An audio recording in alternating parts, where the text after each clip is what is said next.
नमस्कार, जय माता दी। मैं हूँ आपके अपनी लाइफ डिज़ाइनर जीतू आचार्य। कुंभ राशि की बात करते हैं, एक्वेरियस की बात करते हैं और शनि देव के बदलाव की बात करते हैं। आपकी राशि शनि देव की मूल त्रिकोण राशि है और आपकी राशि में से निकल करके शनि देव गुरु की राशि जो कि मीन राशि में चले जाएंगे, जो आपके भाव से द्वितीय भाव की राशि होगी। तो शनि देव का अपनी प्रिय राशि को छोड़ने का आपकी राशि के ऊपर कैसा प्रभाव रहेगा? क्या देंगे शनि देव आपको, या फिर आपको विचलित कर देंगे, थोड़ा सा परेशान करेंगे क्या? क्योंकि आपकी राशि में बैठे रहना शनि देव को बहुत पसंद है, प्रिय है, लेकिन यहां से छोड़ करके निकलना शनि देव को कहीं ना कहीं रेस्टलेस तो नहीं करेगा, विचलित तो नहीं करेगा। चलिए जानते हैं हम। लेकिन पहले अगर हम चंद्रमा की राशि के हिसाब से आपकी कुंभ राशि बनती है, एक्वेरियस बनती है, या फिर आपको एग्जैक्टली डेट नहीं मालूम है, तो नाम राशि के हिसाब से चले जाइए। ग अक्षर, गे अक्षर, गु अक्षर, गो अक्षर, सा, से, सी, सु, यानी ये सारे जो अक्षर बनते हैं ये कुंभ राशि बनाते हैं, एक्वेरियस राशि बनाते हैं आपके लिए। तो अगर किसी कारण से आपको नहीं मालूम है कि आपकी तारीख एग्जैक्टली क्या है, समय एग्जैक्टली क्या है जब आपका जन्म हुआ है, तो आप अपने नाम अक्षर से भी जान सकते हैं।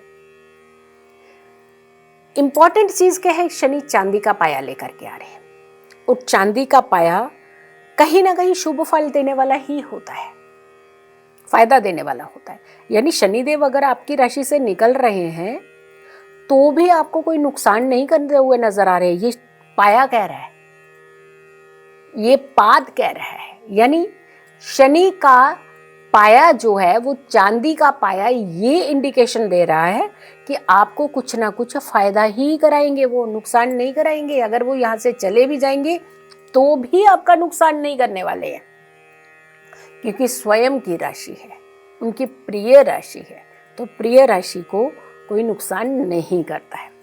और अगर हम बात करते हैं गोचर की इनकी, क्योंकि आपका प्रथम भाव हो गया, प्रथम भाव के स्वामी हैं आपके लिए, और सबसे बड़ी बात है कि प्रथम भाव के साथ आपके द्वादश भाव के भी स्वामी है, मकर राशि के भी स्वामी है ये, और आपकी राशि से द्वितीय भाव में यानी दूसरे भाव में इनका गोचर होगा। तो शनि का ये गोचर आपको कुछ लाभ देने वाला सा दिख रहा है, क्योंकि कहते हैं मैलेफिक प्लैनेट का संबंध अगर के त्रिक त्रिषडाय भावों के साथ होता है तो कुछ अलग ही रिजल्ट होता है इनका। तो कुछ ऐसा ही रिजल्ट अब की बार आपके लिए भी होने वाला है। दृष्टियों की बात से समझते हैं कि दृष्टियों का प्रभाव किस तरीके का आपकी कुंडली के अंदर रहेगा। चतुर्थ, अष्टम और एकादश, यानी इनकी जो दृष्टि रहेगी आपके फोर्थ हाउस में रहेगी और आपके अष्टम भाव में रहेगी और आपके एकादश भाव में रहेगी। अब फोर्थ हाउस देखिए, आपकी सुख सुविधाएं हैं। आप गाड़ी खरीदने वाले थे, हो सकता नहीं खरीद पाए, अभी घर बनाने वाले थे, हो सकता नहीं बना पाए आप, लेकिन हाँ पुराना घर रेनोवेशन करना चाहते हैं तो हो जाएगा। देखना आप पुराने घर को रेनोवेशन करना चाहते हैं या फिर पुराना घर खरीदना चाहते हैं, जैसे बना बनाया घर होता है ना, काफ़ी समय का पुराना घर होता है, लेकिन उसमें बस हल्की फुल्की चेंजेस करके आप रहना जाना चाहते हैं, ऐसा हो सकता है। नया घर बिल्ड करना चाहते हैं, वहाँ दिक्कत करेगा ये। और वहीं अगर हम अष्टम भाव की बात करते हैं, सडनली अचानक कुछ चीज़ों को बढ़ाएगा और अचानक कुछ चीज़ों को कम भी करेगा ये, यानी सडनली ये फ्लक्चुएट करेगा। तो इनकी दृष्टि का जो संबंध अगर अष्टम की बात कर रहे हैं तो सडन, यानी अचानक ये फायदा भी दे देंगे, हो सकता है अचानक कुछ फायदे में कमी भी करते हैं, नुकसान नहीं, कमी। नुकसान और कमी में फर्क है, यानी वो चीज थोड़ी सी कम कर देगा, लेकिन नुकसान की तरफ लेकर के नहीं जा रहा है आपको शनिदेव। दूसरा, एकादश भाव पर अगर दृष्टि होती है तो जो पैसा आपका आने वाला था, जिसकी कल्पना आपने कर रखी थी और प्लान कर दिया था, बहुत कुछ प्लानिंग कर रखी थी, वो आपकी डिस्टर्ब हो सकती है।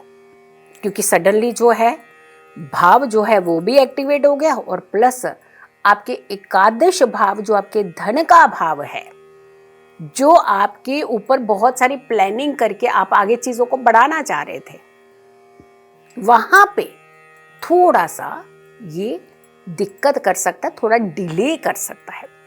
तो जल्दी जो प्लानिंग कर रहे थे ना, जल्दी जल्दी ये सब जो टाइम बाउंड मत रहिएगा, थोड़ा सा धैर्य के साथ आप देखिएगा कि आगे जाकर के क्या चीजें करनी है, कब करनी है। थोड़ा सा समय लेकर के, मार्जिन लेकर के अगर आप वो चीजें करेंगे तो आपको फायदा होगा।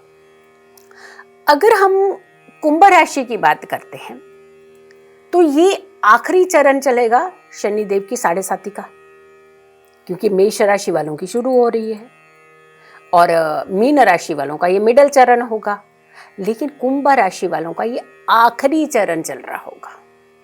आखिरी चरण हमेशा ध्यान रखिएगा, दे करके जाता है, लेकिन तब जब आप धैर्य रखें, जब आप शांत रहें, अननेसेसरली के विवादों से दूर रहिएगा, बेवजह के तनाव से बचने का प्रयास करिएगा। अगर आप इन चीजों की तरफ ध्यान रखेंगे तो देखिएगा आपको शनिदेव जाते जाते बहुत कुछ और भी दे जाएंगे। जो चीजें आपने सोची है वो सारी की सारी फ्रूटफुल होती हुई नजर आएंगी यहाँ पे। लेकिन स्वास्थ्य के मामले में यहां पर आपको थोड़ा सा अपने हेल्थ को प्रायोरिटी देनी है। इसीलिए प्रायोरिटी देनी है कि कोई बहुत पुरानी बीमारी थी जो आपकी एकदम ठीक हो चुकी थी, लेकिन कुछ ना कुछ उसके इंडिकेशन आपको कुछ समय से मिल रहे होंगे, बट आपने ध्यान नहीं दिया। आपने ये सोचा ठीक है वो तो ठीक हो चुका है, सारा कुछ है, कोई नहीं, ये तो हल्का फुल्का सा है। हल्का फुल्का नहीं, हल्का फुल्का बढ़ सकता है।